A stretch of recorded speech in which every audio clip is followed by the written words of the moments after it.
Kemudian pertanyaan yang keempat, tips dan trik mengajar anak menghafal Al-Quran. Tadi ya, tips dan triknya kita optimalkan apa yang sudah Allah anugerahkan kepada kita. Kalau misalnya anak sudah bisa mendengar, kita optimalkan pendengarannya.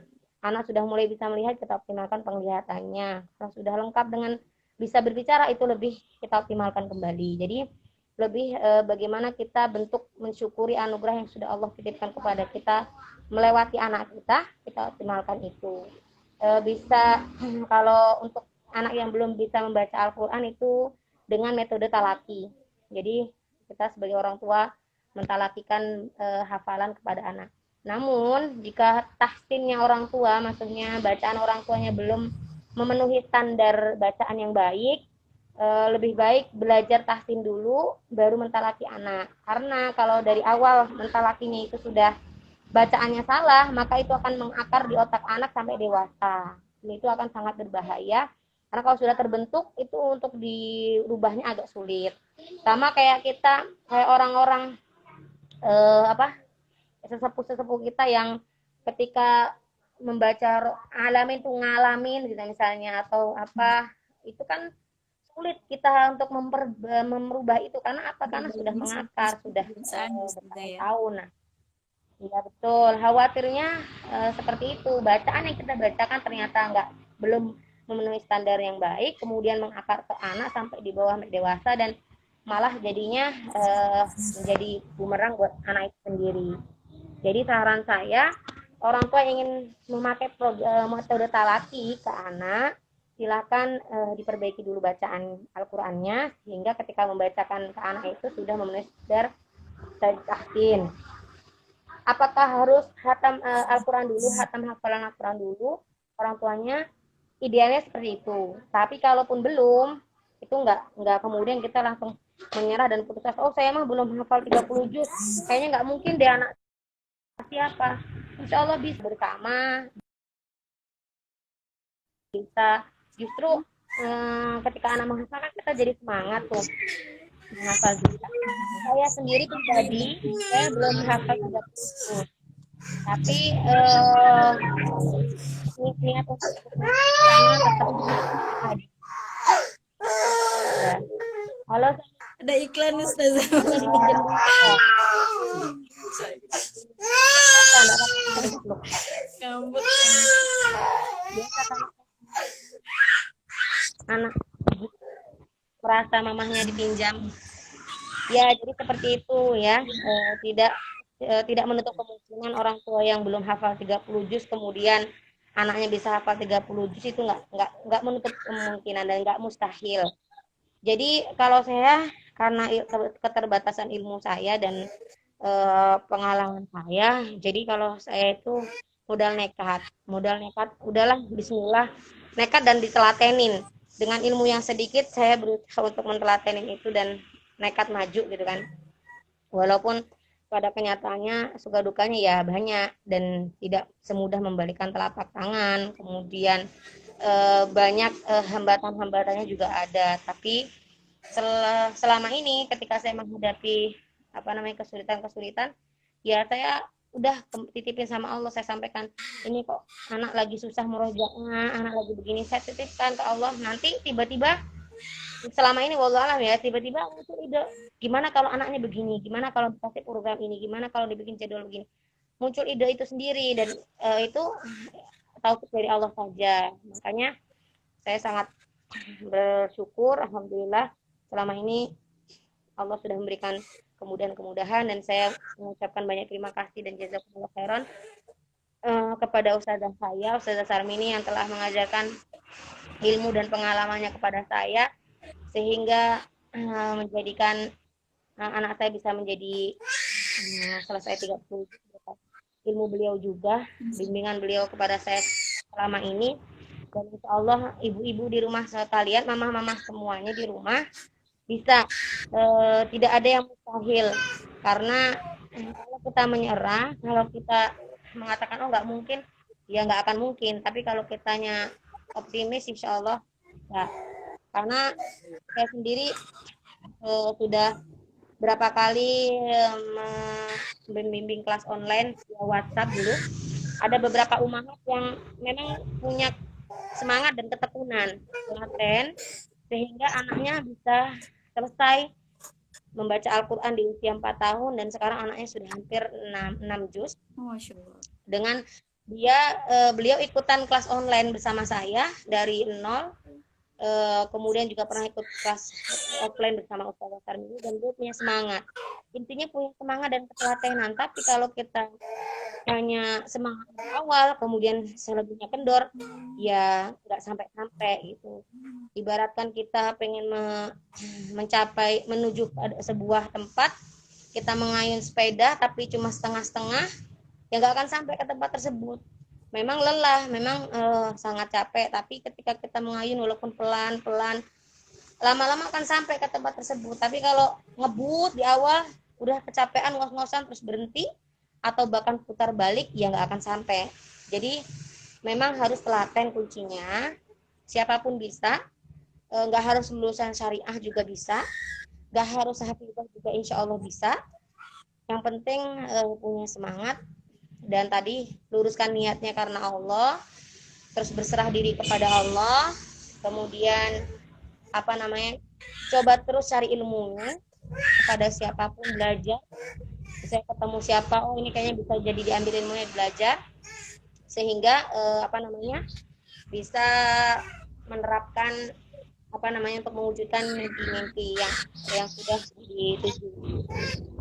Alhamdulillah kemarin itu berkat taufik Allah saja di usia Maryam 2,5 tahun sudah Al-Quran, kemudian usia 4 tahun itu sudah hatam membaca Al-Quran 5 kali, sebanyak 5 kali, yaitu 5 putaran 30 juz, dan di usia 5 tahun 7 bulan menyelesaikan hafalan 30 juznya.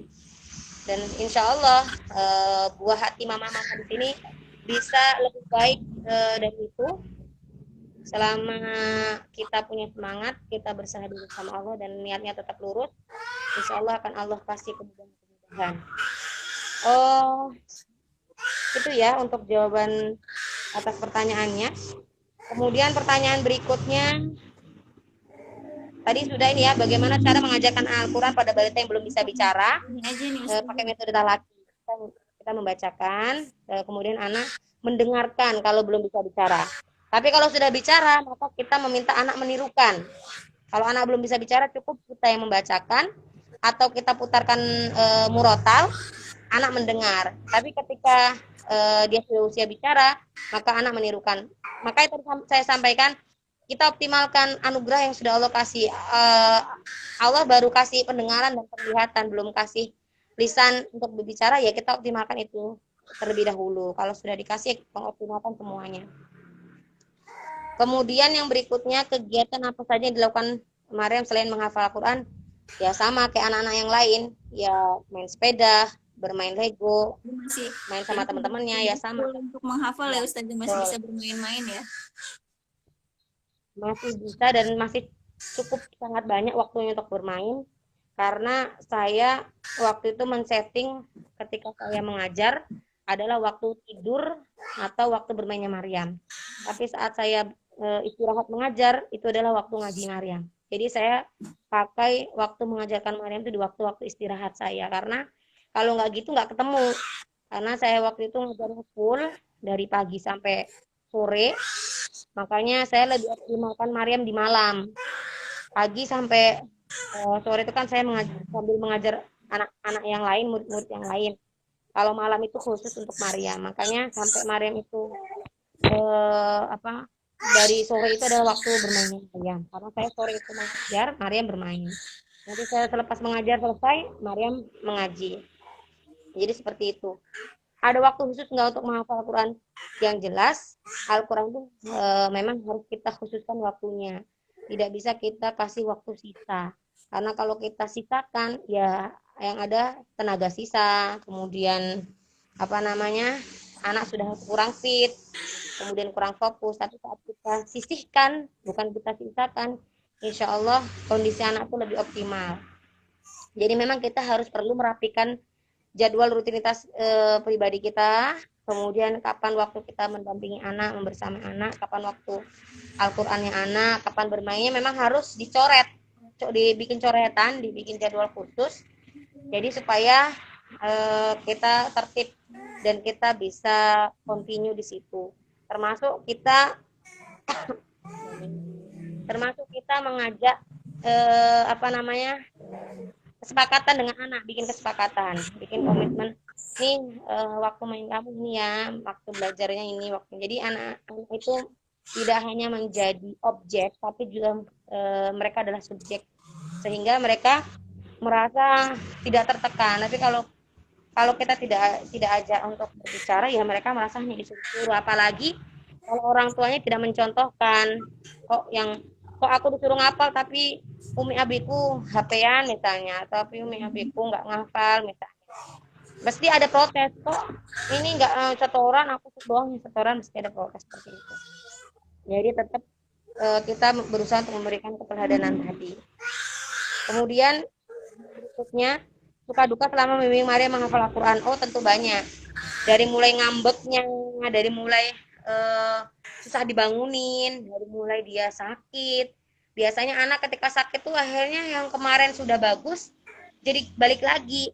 Biasanya gitu ya, anak yang udah bisa jalan tiba-tiba sakit. Nanti mulai kayak dari awal lagi, padahal sebelumnya sudah lancar jalannya. Biasanya anak begitu. Nah, itu juga terjadi pada Maryam.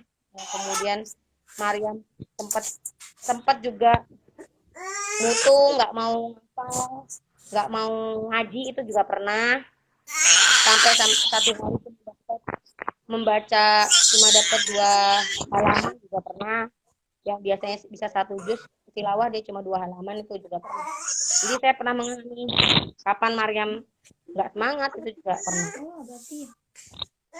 Kemudian apa orang tua harus menjadi hafiz dulu, tadi sudah saya jawab ya, tidak harus menjadi hafiz dulu, tapi idealnya memang begitu. Terus berapa jam berinteraksi dengan Al-Quran, porsinya itu masing-masing tergantung jadwal orang tua masing-masing. Tidak kemudian harus sekian-sekian, tapi kita menyesuaikan dengan jadwal orang tuanya. Apakah benar mendengarkan menghambat dalam menghafal Al-Quran? Saya menjawabnya memang menghambat, karena Al-Quran itu ketika disandingkan dengan TV, disandingkan dengan gadget, dengan lagu-lagu, itu geser. Jadi memang terus kita filter lagi. Apa yang ditonton, apa yang didengar, itu harus benar-benar difilter. Kemudian media apa saja yang disiapkan untuk belajar hafalan anak? Sebentar ya, saya izin minum dulu. Iya Ustazah, silakan. Ini udah banyak juga nih pertanyaan dari Mam semua nih Ustazah. Nanti kalau waktunya masih ada, kita jawab satu-satu ya. Baik, insya Allah. Ini sampai jam berapa ya? 10 menit lagi sih. Oh, 10 menit lagi. 10 menit lagi. Mungkin Oke. Ini insya Allah sudah mewakili semua. Yes. Sudah dijawab. Silahkan jika ada yang masih bertanya. Pertanyaan dari Mam semua nih ya, yang di live ya Ustazah ya. Ya, boleh. Ya, ini ada yang nanya nih dari Mams Ami Mona, itu mau link Telegramnya Ustazah katanya seperti itu. Boleh disebut Ustazah link. Baik, nanti nomor saya boleh di-share di sini, nanti bisa langsung japri ke nomor WhatsApp saya, nanti saya kasih link Telegramnya. Iya, siap. Insya Allah di Telegram itu sudah ada 6.000, hampir 7.000 peserta. Oh, Masya Allah. Berarti nanti kita insya Allah akan share nomornya Ustazah ya di. Ya, boleh. Mama ya. Ahlan wasahlan.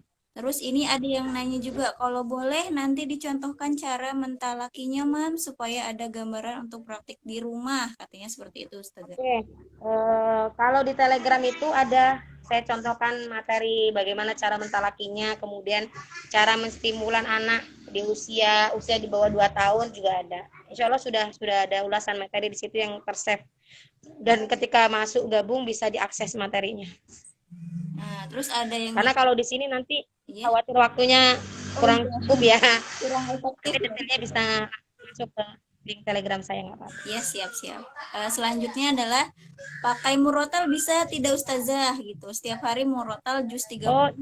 Betul, betul, betul.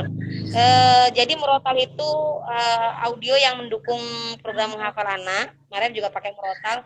Bahkan Mariam saya pakai earphone, headset yang besar itu.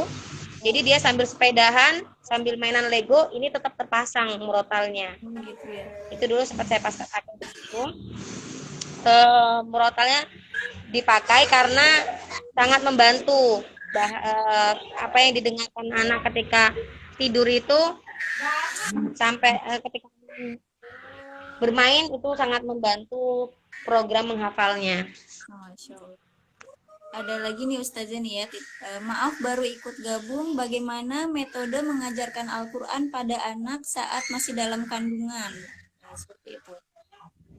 Oh, kalau saat dalam kandungan kita optimalkan pendengarannya ya, karena kan dia baru bisa mendengar, belum bisa melihat. Insya Allah janin itu bisa mendengar. Kita optimalkan dengan kita sendiri sebagai ibunya mendengarkan Al-Quran, kita membaca Al-Quran, berinteraksi dengan Al-Quran sesering mungkin. Kemudian kalau bisa kita menghafalnya, kita mengkaji tafsirnya, dan sambil diajak ngomong janinnya. Jadi dari dalam janin itu sudah kita sampaikan, Nina, kamu nanti begini-begini, kita ajak dialog. Kalau saya dulu sampai, saya anggap janin itu ya ada di hadapan saya aja bicara. Bicara sama janin sambil perjalanan kuliah, kemudian kita bacakan Al-Quran. Karena kebetulan waktu itu saya ikut di rumah tahfiz, saya masih menghafal dan harus setoran. Jadi saya setiap harinya ya berusaha untuk menyesuaikan hafalan saya sehingga janin itu terstimulasi sendiri gitu. Jadi mama di rumah bisa kok, apalagi yang masih hamil nih masih ada kesempatan perbanyak interaksi bumil-bumil ini pada Al-Quran. Insya Allah janin itu akan terstimulasi. Dan ketika lahir langsung diperdengarkan dengan Al-Quran juga, dengan kita setel murotal, kita putarkan murotal. Insya Allah itu akan membuat eh, apa namanya, otak anak itu menjadi nyambung lagi ketika kita mentalaki anak dan dia cepat menghafalnya. Saya Mariam sendiri itu juz 1 karena waktu itu kan saya sering pakai merukyah, untuk merukyah Mariam untuk menjaga dia dari gangguan-gangguan jin. Saya setelkan juz 1 surah Al-Baqarah. Ketika masuk menghafal juz 1 itu cepat. Apa yang kita belum bacakan dia udah baca duluan. Loh, kita kan belum bacakan kok dia sudah baca duluan gitu kan. Ternyata karena memang dia sering mendengar sejak dalam kandungan dan itu saya akui sendiri jus-jus yang Mariam sering saya perdengarkan itu lebih cepat dia menyetorkan hafalannya ditimbang jus-jus yang jarang diperdengarkan. Jadi memang harus diprogram khusus. Ada misalnya kita mau nyetel seminggu pergantian 1 jus atau 1 bulan 1 jus boleh, nggak apa-apa.